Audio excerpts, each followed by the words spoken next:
All right, guys, we've got our San Francisco 49ers preview here. Over under 11.5 is their season win total. Fresh off the Super Bowl last year. I know a lot of people playing the Super Bowl hangover stuff here with San Francisco. I'm not so sure just yet, but let's jump on into it. Head coach Kyle Shanahan, still an excellent offensive mind. Incredible system. Everything about the system and the offense is just unbelievable. And the defense, I believe, starting to think that the defense is slightly him too. They kind of just switch in and out and everything kind of just moves along nicely. I'm not saying he runs the defense or anything like that, but there's definitely something in place in San Francisco where, every new year they got a defensive coordinator and he comes in, he's solid. The players are excellent too, but they're solid at least. And Nick Sorensen will be that defensive coordinator guy who comes in. So solid there. Like Kyle Shanahan, as I said, he's got himself some conservative tendencies come playoff time that harm them a little bit, but regular season Kyle is really, really good. But let's jump right on into the roster. Quarterback, Brock Purdy. I think I had him ranked 17th. I'm kind of low on Brock Purdy compared to everyone else. I still think he's really good, or good enough to run this system at least, even if I don't think he's a top 10 kind of guy. He gets pretty lucky on his turnover-worthy plays. Last year, he could have had 3 or 4 that were easy catches for defenses that just dropped him. So we'll see if that evens itself out. It tends to at some stage, but he's still good enough to throw deep. He's way better. I see those comparisons sometimes with Jimmy G and some of their other guys, Nick Mullins and whatnot. He is way better than those guys, so let's get that straight at least. Brandon Allen, Josh Dobbs behind him. They may be able to come in and do a job and win them games, but because of the system and the team itself. But Brock Purdy's the one that probably the only one good enough there to win a Super Bowl with. Running back, Christian McCaffrey, obviously the best running back in the league still. I think he's going to get a ton of work because this is a really thin room. Jordan Mason, Garundo, I've misspelled that one, Patrick Taylor, are all okay, but I don't expect them to get a lot of work out of McCaffrey, who got more work last year than a lot of people figured he would.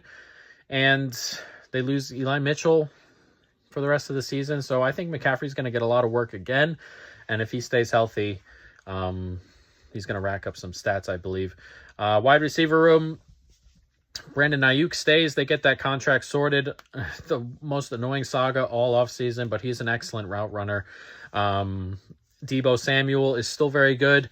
Can do a variety of different things in a variety of different positions. Can take rush snaps. Can take, can play in the slot. Can play outside. Can do pretty much everything. And until he slows down, this is a really good one too. And Juwan Jennings is a solid 3. Ronnie Bell is okay. We'll see what happens with Ricky Pearsall. He's out of the hospital, out of that crazy situation, and hopefully everything with him and his family are going to be okay there. But he was already in. My thing with Ricky wasn't that whole situation he just went through, but he was already missing pretty much all of camp. And coming into a system this complicated and missing all that stuff and not really getting the routes runs, he was already going to have a tough route into like a ton of snaps. So then obviously this sets that back. So in terms of playing this year, I'm not so sure you get anything out of Ricky until later on in the season, if at all. But as a prospect, I really liked him, even though he was a little bit older. Tight end, George Kittle, excellent. Tongs behind him is, what it is, but if Kittle's fit and healthy, still a top end, top 5 tight end in the league, no doubt. So the weapons here are obviously excellent still. Offensive line is the weak point in the whole entire team, I think. Obviously, Trent Williams is great. Top 3, 4, 5 left tackle in the league still, despite his age. Problem is he's still dealing with that contract thing. And he's not going to play until that comes along. He still hasn't done anything. We're less than a week away from the season. He's still not practicing, still not doing anything. So he may miss the first couple of games while that gets sorted. And if he does, he's like the only good lineman on this team. The rest are, his backup's Jalen Moore, who's, and the rest are young guys, and Aaron Banks at left guard, Colton McKince at right tackle, younger guys. Hopefully they can take steps. And then journeyman, Jake Brendel, John Feliciano at right guard.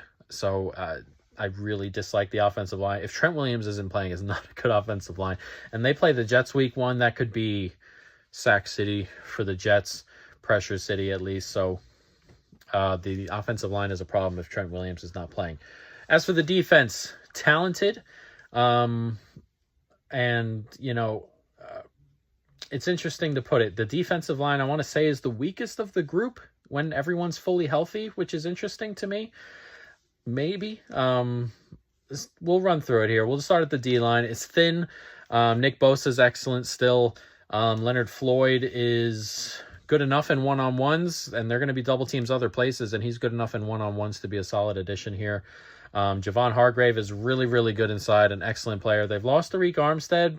Malik Collins comes in, so it's a step down, but the top three are still good enough to cause havoc on any offensive line there. So as long as one of them, Nick Bosa and Javon Hargrave especially, as both of them are fit and healthy, the defensive line should still be very good. If one of them goes down, like if Javon Hargrave goes down, it becomes a bit iffy here. So including depth, it's not fantastic. There's no real depth here. I mean, Gross Matos is okay as depth, but really no depth, and you don't want to lose any of the 2 stars up there. So potential to kind of fall off a cliff is maybe why I have it ranked lower than the rest of the defense.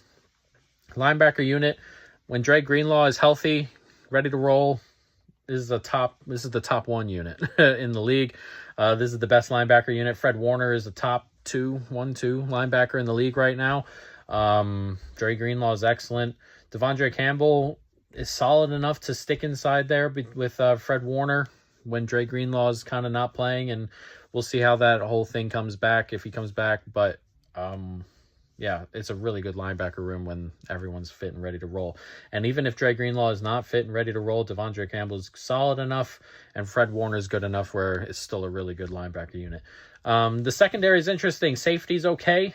Jair Brown's not too bad. Hufanga was just activated off the PUP like a week ago. So he's solid.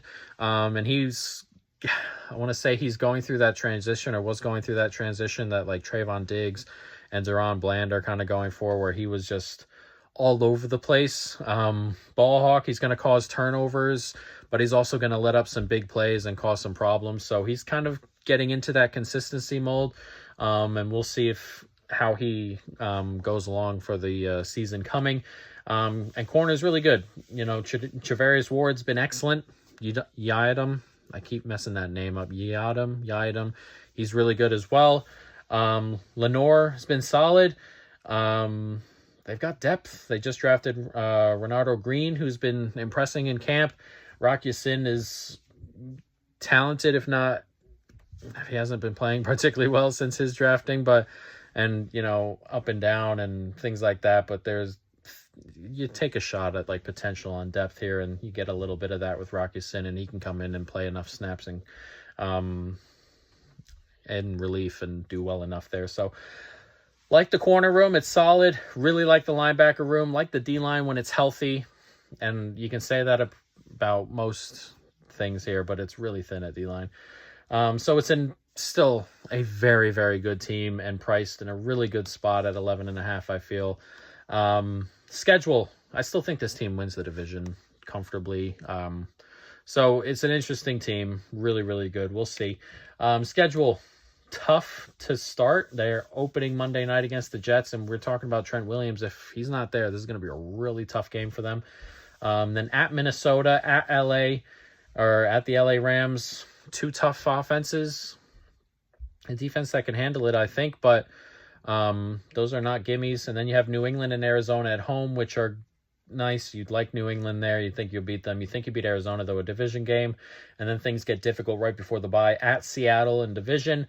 And then Kansas City at home and Dallas at home. So those are 3 difficult games in a row before the bye. And then you got 3 away games and 4 out of the bye. At Tampa Bay, home to Seattle, at Green Bay, at Buffalo. That is a really tough stretch. It's a good spot for Buffalo there, really. Then you're home to Chicago, home to the Rams, at Miami, home to Detroit. Another really tough stretch, and then you end the year at Arizona. So it's a tough schedule. It's what happens when you win the division. Simple as that. But I really like the team mostly, as offensive line is. They're a couple injuries away from kind of falling off a little bit, but the when the whole first team is out there, this is a really, really good and really talented team. Skill positions are great. Really like the defense when they're all fit and healthy.